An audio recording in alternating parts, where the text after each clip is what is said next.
აფხაზური ლიტერატურისა და ისტორიოგრაფიის ფუძემდებლის დიმიტრი გულიას დაბადებიდან 151 წელი გავიდა. მწერლის ძეგლი ყვავილებით შეამკეს და მისი შემოქმედება დღეს კიდევ ერთხელ გაიხსენეს თბილისში.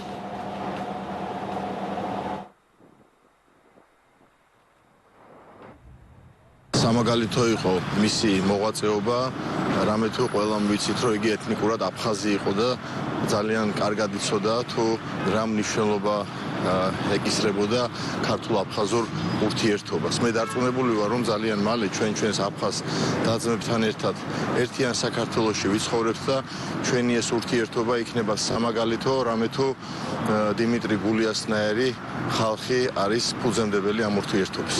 დიმიტრი გულიას როლი დაღვაწლი ნამდვილად დიდია ქვეყნის წინაშე. მან პირველად თარგმნა აფხაზურ ენაზე ვეფხისტყაოსანი, ასევე დააფუძნა პირველი აფხაზურენოვანი ბეჭდვითი მედია აფსნი, ასევე იყო აფხაზური ენისა და ლიტერატურის აკადემიის თავმჯდომარე.